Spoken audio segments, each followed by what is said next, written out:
The most offensive thing about that wedding, by the way, was the fact that the two women's wedding dresses were nearly identical.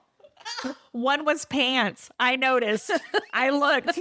I did not notice that. The necklines were so similar. I was like, can we get a little variety here?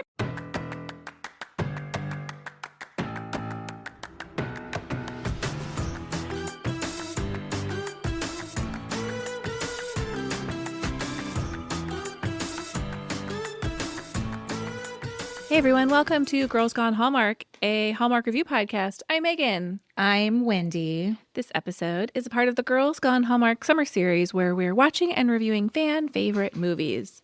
You can find the full lineup of movies we're reviewing this summer in our show notes at meganandwendy.com/podcast.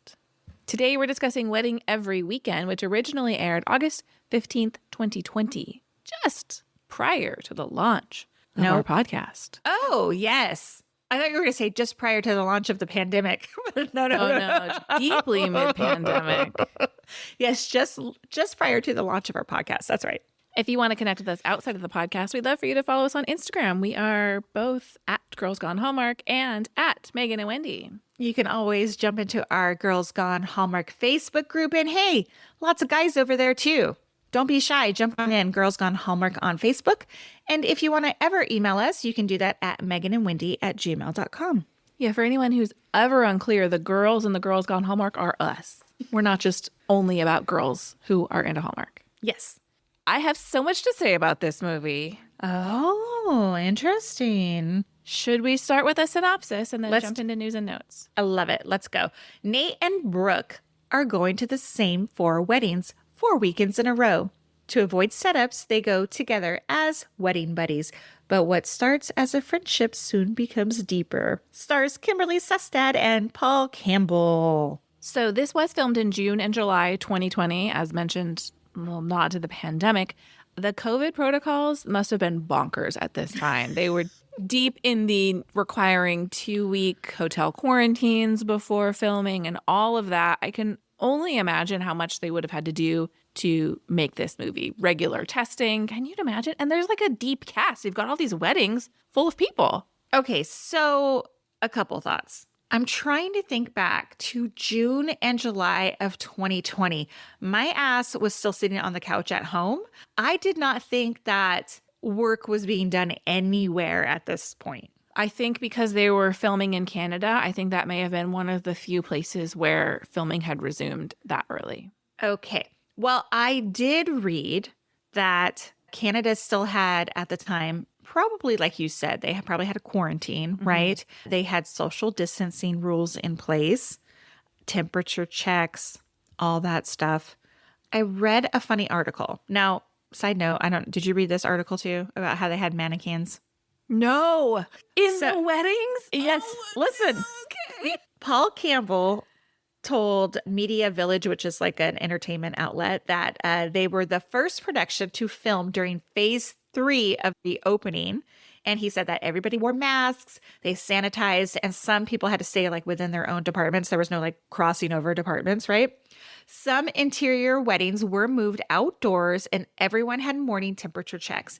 He added that about 50% of the background performers are actually mannequins.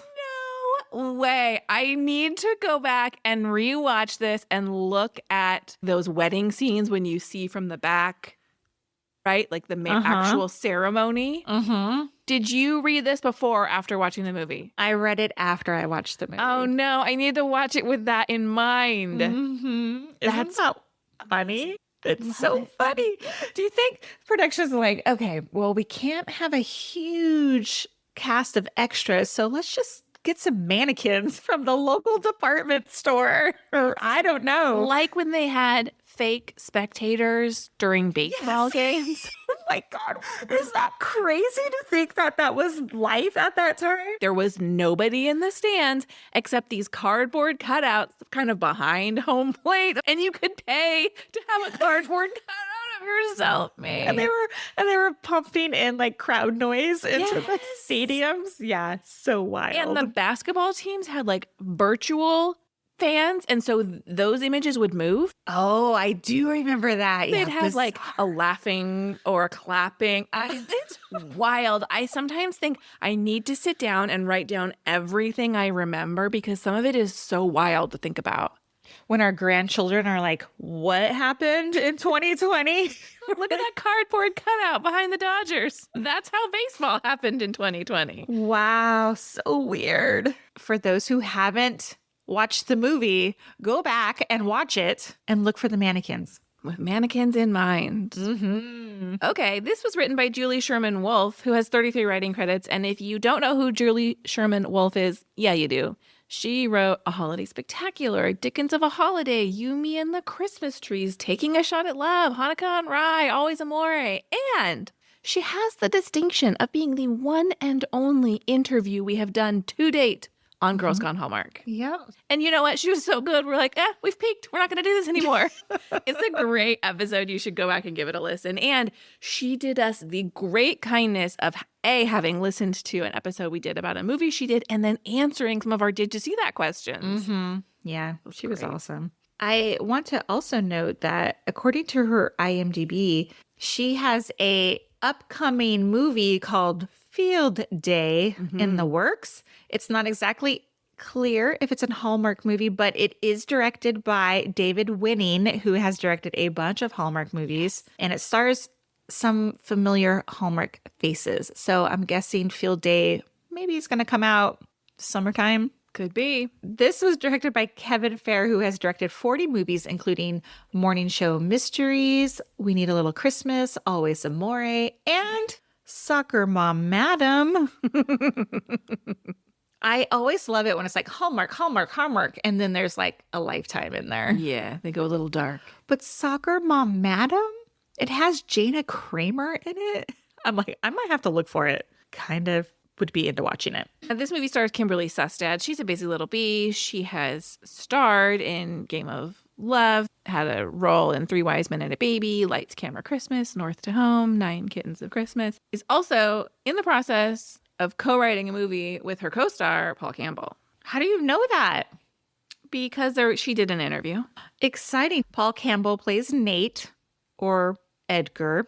We last saw him in The Cases of Mystery Lane. I poked around IMDb. There's no new upcoming projects listed there, but that doesn't mean anything. I'm hoping we see like a summer, fall, or holiday movie from Mr. Paul Campbell, or another Cases of Mystery Lane I would be happy with too. That was a great role for him. Brandy Alexander plays best friend Jenny. Haven't seen Brandy in a Hallmark movie since 2021's Right in Front of Me, which was also written by Julie Sherman Wolfe. Indeed. I kind of had a feeling like she was a big player on Hallmark, and then she kind of just disappeared. I haven't seen her in anything. Peter Benson plays Dr. Colin. He has 150 acting credits, but in the past couple years has really been getting more in on the directing game with 14 directing credits. Most recently, The Professional Bridesmaid. He also directed the one wedding veil movie that Terry Ingram was not available for. He really gets, as Girls Gone Hallmark correspondent Mike sent us an email, as he often does. And he's truly his memory. He's like a vault for all of this Hallmark/Hollywood information. Mm-hmm. He says that he calls Peter Benson part of the Hallmark Ralph Bellamy Club. I'm just going to read what he writes here. He says, which is to say that he's one of the guys that always seems to lose his girlfriend to the hero, whichever movies he's in. Ralph Bellamy was in a lot of movies in the 30s and 40s, and he was the schlub that lost his girl to the male lead so often that it became a joke in Hollywood even then. I have no idea who Ralph Bellamy is. None. Never even heard that name. I thought he was talking about Bill Bellamy. That's who I was thinking of. Do you know who Bill Bellamy is? The name's familiar. He first gained national notoriety on HBO's Russell Simmons' Def Comedy Jam. Oh. He is credited for creating the phrase booty call. Okay. He was an MTV VJ for a long time. One more regular Hallmark player is Jeff Gustafson, who plays best friend Dan. He has 89 acting credits, including get out your Girls Gone Hallmark bingo cards, a role as the dwarf Stealthy on Once Upon a Time. Oh, that's a show I did not watch. No. He has a very familiar face. Yes, I know he's been in a ton of stuff. Let's do first impressions. My first impression is you might call me a Campbell Sustad stan. Mine is, no one told me Paul Campbell was going to make me cry. What? Cry? When? Well, they have that moment at the final wedding when they're not saying the things that need to be said. And then when they finally get back together and he like puts his hand over his heart, Paul Campbell. Yeah, okay. Oh, no. I didn't cry. Okay. Tell me what you liked about this movie. If I could have only one. Okay. If I could have only one like, it would be the hair tuck at the football field. He hurts his... Oh my God. When they were like faking it for the friends, but it was He real. wasn't faking it. Oh yeah, that was a good scene. Great That was a scene. really good scene. What is with the hair tuck lately? Look, it's so easy for dudes. A hair tuck, guys. That's all you got to do. Forget the flowers. Takes Forget so the little whining and effort. dining. One tiny just brushing the bangs out of somebody's eyes is all you have to do. That's it. Is that truly the only thing you liked about this movie? No. Oh, okay. For me, there are some movies that I know I'm going to like going into it, and it's either because the actors or the writers. And then luckily, this movie has both of those. Has it all. There's so many things to pull out about this movie. Kimberly Sustad's deadpan humor kills it in this movie. Like when she looks at Nate's attempt to KT tape his own knee and goes, nailed it. Oh my God. It's amazing.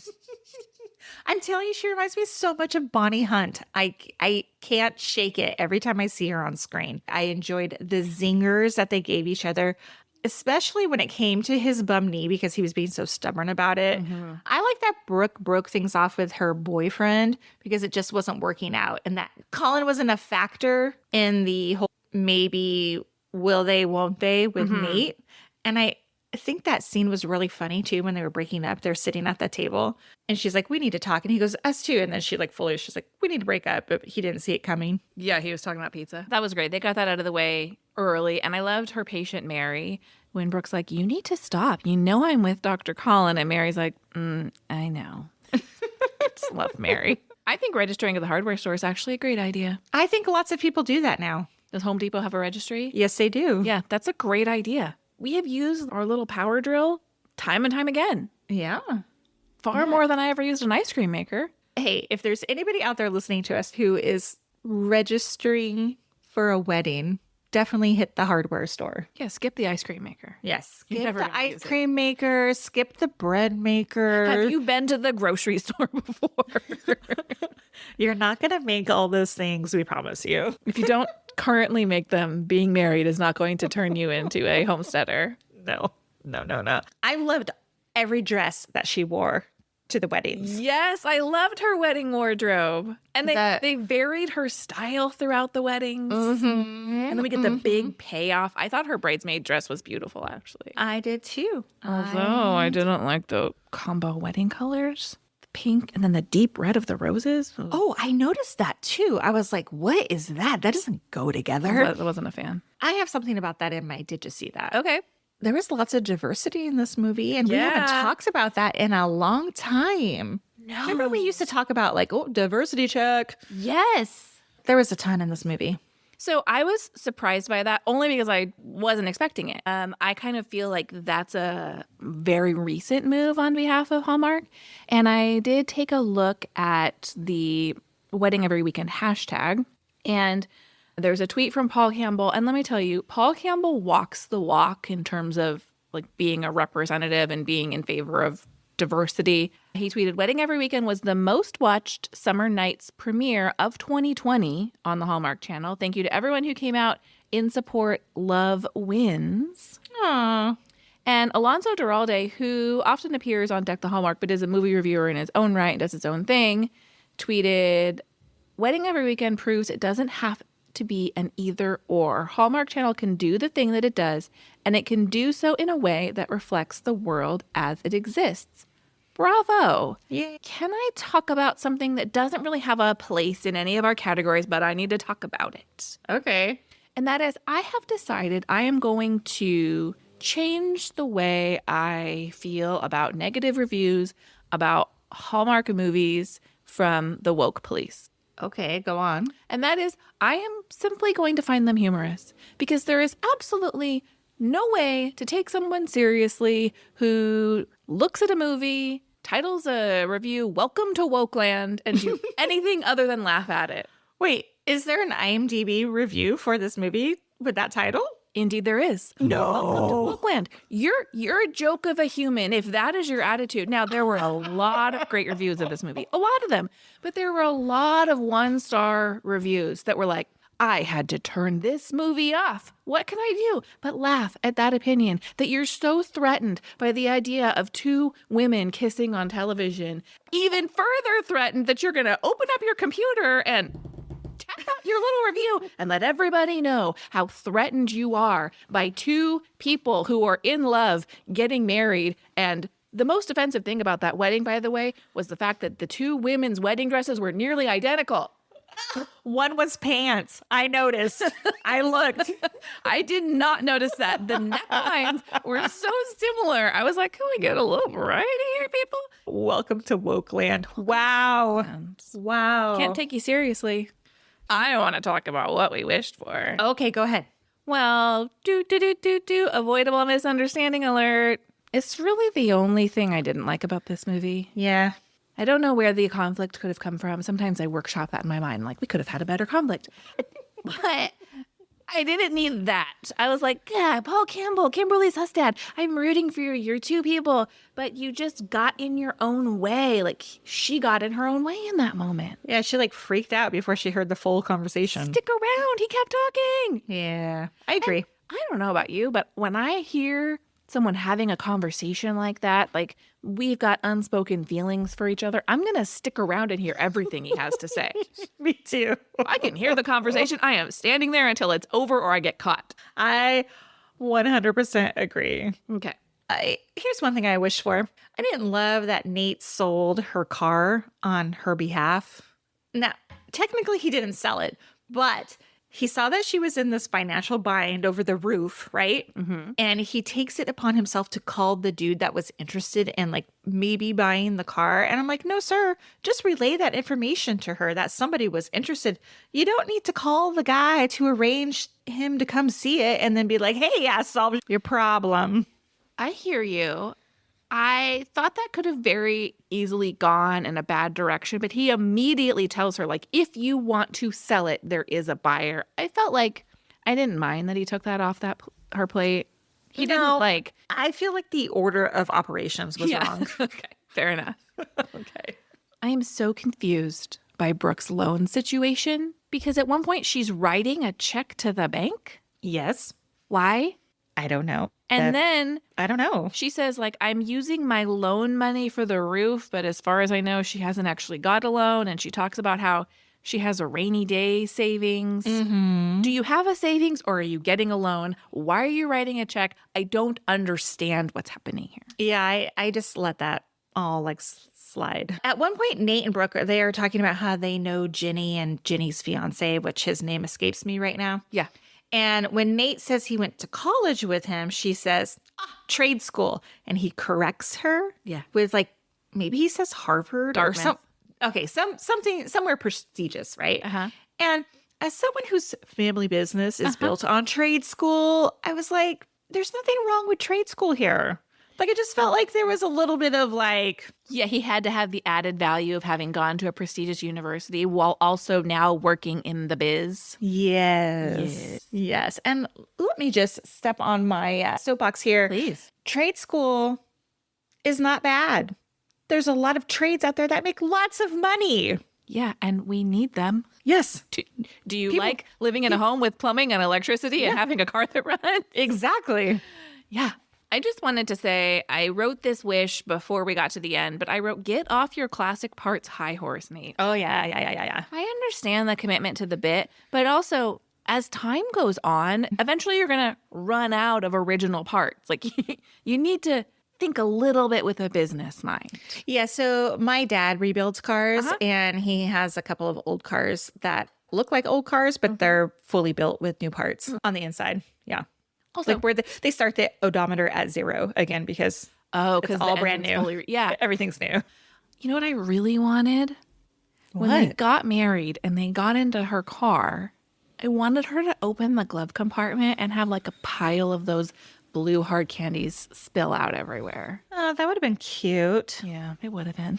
Let's get Julie on the phone for the next one. Did you see that? I have a couple. Me too. The roof repair guy. Mm-hmm. First of all, he comes over when it's pouring rain. That's never going to happen because they need to see the roof. Does this guy see the roof? No, he stands inside her house, looks up at the drip, and he's like, yeah, that's going to be an extensive roof repair. How the hell do you know? You haven't even seen the roof or inside of what's happening.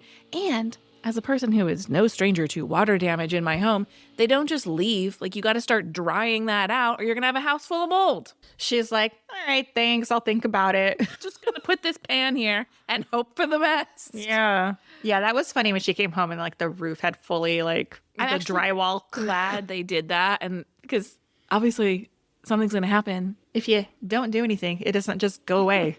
Okay, so when Nate comes into physical therapy for the first time and sees Brooke, since they met each other while they were registering for gifts, she jokes about the Nespresso and then gives a nod to it. And when they show it, it's a Keurig. She says Nespresso. I think she says espresso. Oh, I think you're right. But well, a Keurig is not an espresso machine. You are correct. Yes. You are correct about that. Because as I'm saying these words, I was like, they wouldn't say Nespresso on here. No, and in fact, in the first scene, when they're in that store looking at the espresso machines, there is at least one of them, and is an actual Nespresso that they've blacked out the name on the front of it. So, yes. Yeah, but it was funny. I was like, that's a Keurig. But yes. Yes. Okay, and then who goes in on a wedding gift together? Hear me out. Because you and I have both planned a wedding, right? Uh-huh. And of course, like, you don't expect gifts from people, but you pay X amount of dollars per person who comes to your wedding, right?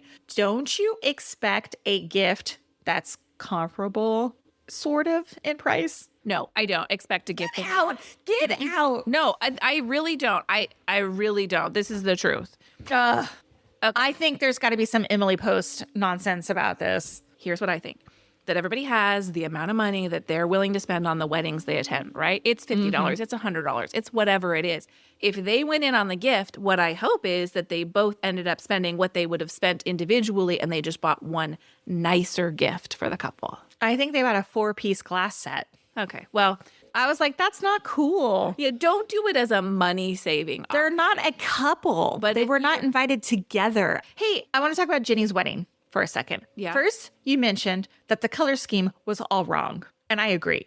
They're wearing like beautiful, like lavender colored dresses, right? Uh-huh. But then they have those like terrible burgundy flowers behind them. Deep red. I didn't love it. It did not go together at all. When Brooke is walking down the aisle at Ginny's wedding and Nate is standing like, you know, with the other groomsmen, she gives him the dirtiest look. Oh, does she? It was fantastic. And then at the end of the wedding, everybody is saying goodbye. We're talking about Ginny's wedding here. And there are full bottles of wine and unopened champagne on the table. Yeah. Take it with you. Well, I just think like they shot the scene before. Like, well, first of all, since it was like COVID, they probably weren't like actually like drinking anything during these scenes. Those mannequins, they can't put their hands to their mouths. Who knows? People were like real crazy about all kinds of stuff at that time. There were kids who were not turning in papers at school because... Oh, I know. My husband was not be allowed to collect physical papers from his students. That was a wild time. Anyway, that's all I have. I would just like to point out the Photoshop, which correspondent Mike also pointed out. Yes. When Nate shows the photo of his dad. And like, you don't even have to be watching that closely to be like, well, they just put those two photos together. Yeah. I mean, at least turn it black and white, you know? Yeah. Like that might help. Good point. Good point. Yeah. What'd you rate this movie? 4 stars. Me too. Yeah, great movie. I thought it was really good. Thank you so much for listening to this episode of Girls Gone Hallmark. If you love this podcast, don't go anywhere. We love your 5-star ratings and reviews. Open the Apple Podcast app, tap the 5 stars, let everybody know what you love about this podcast and why they should listen, and we'll see you next time. Bye.